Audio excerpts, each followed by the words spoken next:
You're listening to VOK, Voice of Korea, News Now. Markers of field guidance of the respected comrade Kim Jong-un were erected at the Jisun Senior Middle School of Hicheon City and the 1,000 Region for Learning School Children's Palace in Jagang Province. Their inaugural ceremonies were held at those units. A permanent meeting of the Standing Committee of the Supreme People's Assembly of the Democratic People's Republic of Korea was held. The meeting brought up for deliberations on issues on amending and supplementing the DPRK law on industrial art, law on vocational technology education, law on general education, and law on the inspection of export-import goods, and adopt the relevant decrees. Alexander Matsegorov, Ambassador Extraordinary and Plenipotentiary of the Russian Federation to the Democratic People's Republic of Korea, was interviewed by the Russian RIA Novosti News Agency on May the 24th. He clarified the Russian stand toward the emergency anti-epidemic measures and measures for strengthening the defense capability taken by the Workers' Party of Korea and the DPRK government, the present situation of the Korean Peninsula, the inner Korean relations, and different other issues. He said no coronavirus cases have been reported in the DPRK as yet, and continued, the prevalence of the American variant virus between May and August last year was successfully overcome thanks to the great efforts of the state. At present, many restrictions have been lifted. Schools and universities have resumed their classes, mass cultural sports events being held, and parks, museums, and libraries open their doors. However, the regulations of disinfection and taking one's temperature and the mask-wearing system in all public places are still maintained. Many countries of the world have resumed contact on a remarkable level after the prevalence of the pandemics, but in the DPRK, restrictions are still kept. The DPRK does not merely connect the complicated pandemics spread in the world with coronavirus alone, but defines the global health crisis as a wider conception. That is why it does not hurry to open its borders, but takes it most important to protect the people from another dangerous diseases. Unlike other countries, the DPRK directly clarifies without hesitation that the cause of all problems worldwide lies in the United States trying to keep unipolar world order and completely overpower Russia and other countries resisting it. The DPRK does not allow the arbitrariness of the United States, but enforces a very independent foreign policy. Russia understands and supports the stand of Pyongyang toward the situation of the Korean Peninsula. Recently, the situation of the Korean Peninsula has been aggravated due to the hostile policy of Washington. The United States is deploying strategic offensive weapons in the southern part of the peninsula and continuously staging military exercises with South Korea. Clear is the purpose of such military action. In other words, it is aimed at removing the leadership of the DPRK, occupying the territory of the Republic and toppling its political system. Accordingly, the DPRK had to take measures for self-defense, strengthen its potentialities for defense, and make full preparations to cope with the enemy's dangerous aggression. The people of the DPRK have no intention to attack the United States, Japan, and South Korea, occupy those countries, and change their political systems. Therefore, the main source of uneasiness and concern is the hostile line of Washington, which has been invariably enforced for dozens of years. Anyone must admit the remarkable successes made by the munitions industry of Korea in recent 10 years. The DPRK has made a progress in developing its missile program and strengthening its military muscle. Concerning the inner Korean relations, the results of the U.S. visit of the South Korean president triggers off a bitter indignation in Korea, and it is regarded as an attempt to reach an agreement on the plan to attack the DPRK, including the plan on the use of nukes. Russia, as a neighboring country of Korea, truly hopes that the North and the South of Korea would solve all the problems independently, without foreign interference, and on the principle of national unity, the Russian ambassador added.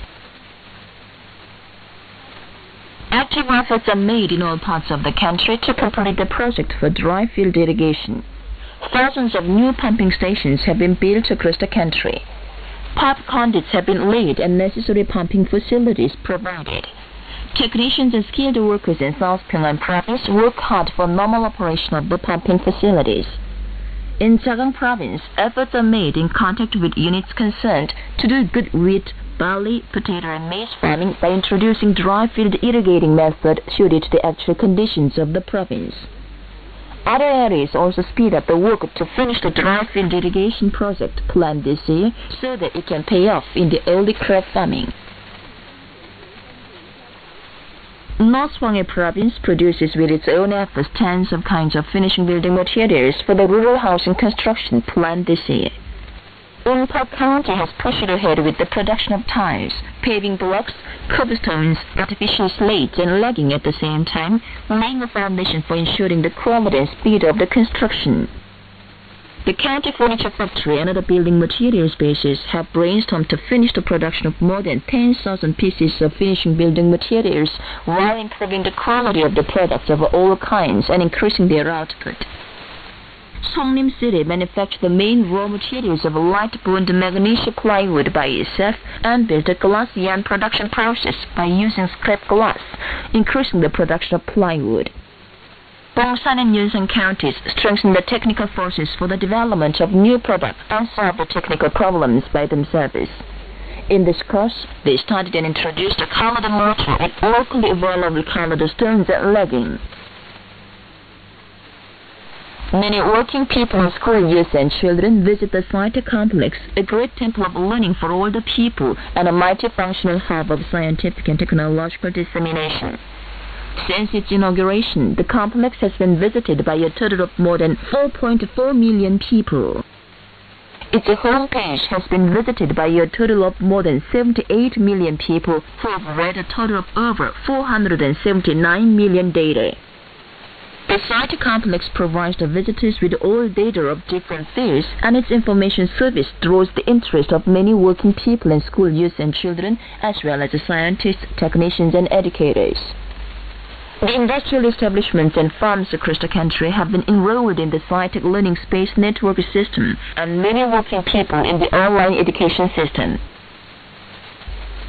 The working circuits launched a struggle demanding the resignation of traitor Yoon Suk-yeol across South Korea all at once on May the 31st.